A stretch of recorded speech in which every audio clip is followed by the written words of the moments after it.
तो अपने आप को ही कोसता हूं। ना मालूम आज तबीयत इतनी क्यों नासार है। कदाचे मैंने ये नतीजा निकाला है कि दाल में जरूर कुछ काला है। रोज एक ख्वाब हजरत से खाली नहीं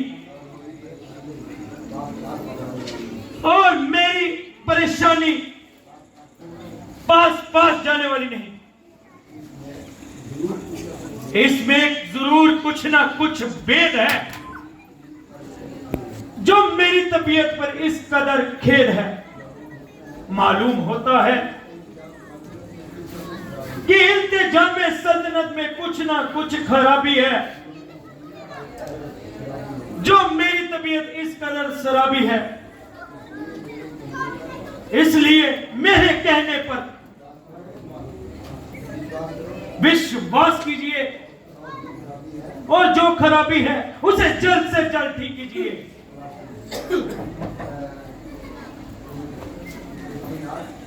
पृथ्वीनाथ, खामखा अपने दिल को परेशान करते हैं और इस मामूली सी बात के लिए इतनी खींचातान ना कीजिए। अगर सपनों की बातों में जरा भी सच्चाई होती तो कुल दुनिया का एक ही पल में सफाया होता।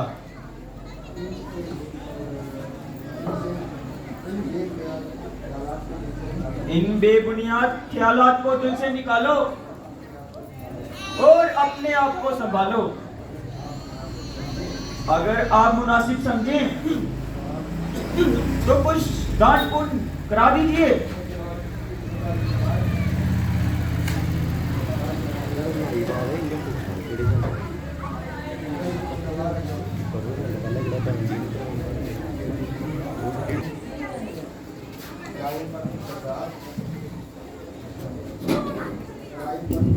रायन बद सरकार, रघुकुल भूषण, अयोध्यापति महाराज की जय हो। मुनि विश्वामित्र जी ड्योढ़ी पर पधारे हुए हैं।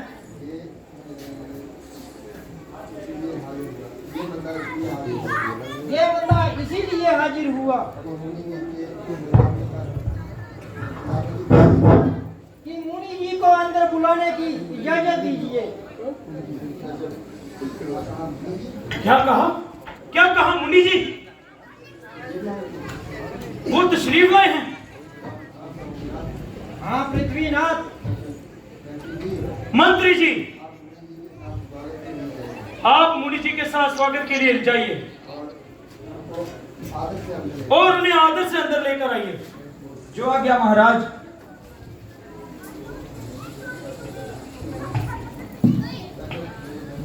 गजब गजब, सितम सितम, अंधेर महाअंधेर, प्रजा पड़ी मिटा करे और आपको कानो कान खबर ना हो। हे राजन, आपके गंगा पार के इलाके में राक्षसों ने आफत मचाई है कि दुहाई है दुहाई है दुहाई है। जो मुसाफिर आता है बड़ी बेरहमी से लुटा जाता है। दुखी है और उस कमबख्त की जान को रो रहा है। अब उनके हौसले इतने बुलंद हो चुके हैं कि हम जैसे ऋषियों को भी छेड़छाड़ करने लगे हैं। हम जंगल में बैठे प्रभु का भजन करते हैं और कंद मूल खा करके अपना पेट भरते हैं। ना किसी को सताते हैं और ना ही किसी के मांगने जाते हैं, लेकिन कुछ बेईमानों को ये भी नागवार है।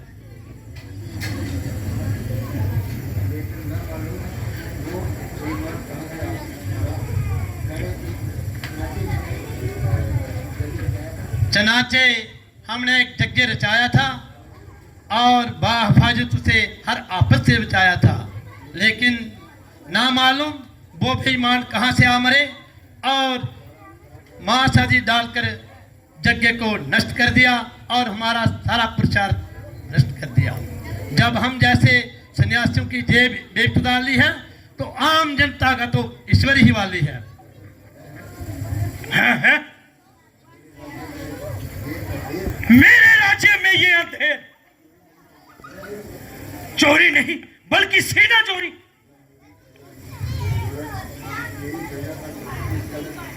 जब मेरी प्रजा पर इस कदर आघार है तब मेरे राजन होने पर धिक्कार है। अभी के अभी चढ़ाई करता हूं और आपके देखते ही देखते उन राक्षसों की सफाई करता हूं। यकीन मानिए कि उनकी मौत करीब आई है। जो उनके मन में ऐसी शरारत समाई है।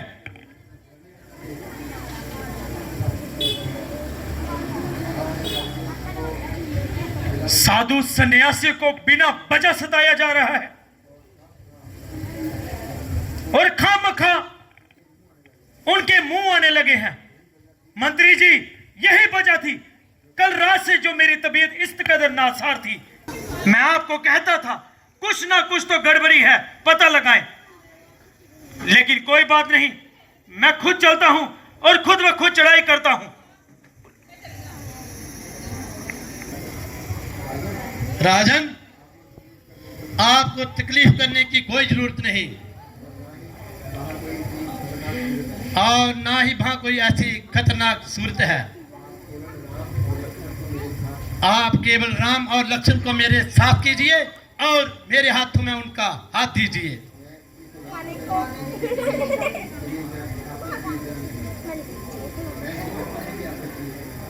मैं इस अवस्था में आपको तकलीफ देना नहीं चाहता। आपके कुंवर जवान हैं और हर तरह से वो विद्वान हैं। राक्षसों का मलिया मेट करना उनके लिए मामूली बात है और निश्चय जानिए कि उनकी मौत राम और लक्ष्मण के हाथों है। ईश्वर ने चाहा तो बहुत ही जल्दी बाप बेगैरत वो जहां पहुंच जाएंगे और आपके जश और कीर्ति को चार चांद लगाएंगे। आपका कहना मुझे हर तरह से कबूल है, मगर ये आपकी हट बिल्कुल फिजूल है। भला मैं किस तरह गवारा करूं कि अपने बच्चों को युद्ध में बेचो, खुद घर में बैठा रहूं। कुछ तो सोचिए, कुछ तो परमेश्वर लगती कहो। यूं ही जिद ना करते रहो। आप माने या ना माने, लेकिन ये बच्चे अब इन तरीके जंग को क्या जाने। राक्षसों से जंग करना कोई खेल नहीं। और मारीच को कौन नहीं जानता। वो कौन सा ऐसा पतासा है जो जाते ही पीस के खा दीजिए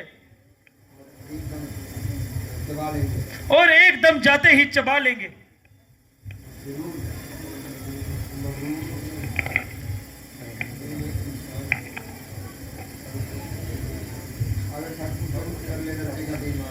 अगर सच पूछो तो वो अरले दर्जे का बेईमान है।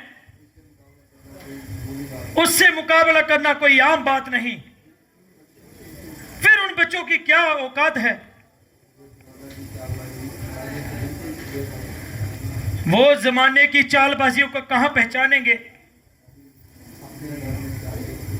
अपने घर में चाहे वो कितने भी शेर हैं, घर के जोधा और रण के जोधा में जमीन आसमान का अंतर है।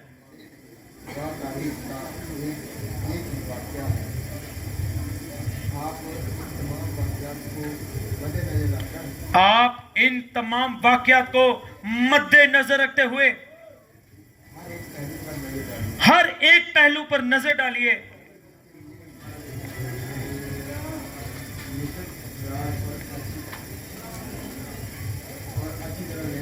और आप इस पे अच्छी तरह नजर डालिए। ये एकदम नामुमकिन है कि उन छोटों बच्चों को बेच दिया जाए और मैं घर में आराम करूं। आश्चर्य है कि रघुकुलभूषण में ऐसे कायर कहां से पैदा हो गई और तेरे बादशाह के पास आकर शर्मिंदा हम अलहदा हो गए।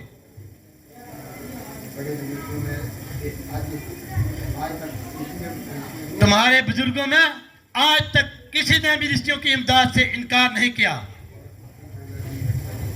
और अपनी प्रजा की रक्षा के लिए क्या कुछ निसार नहीं किया।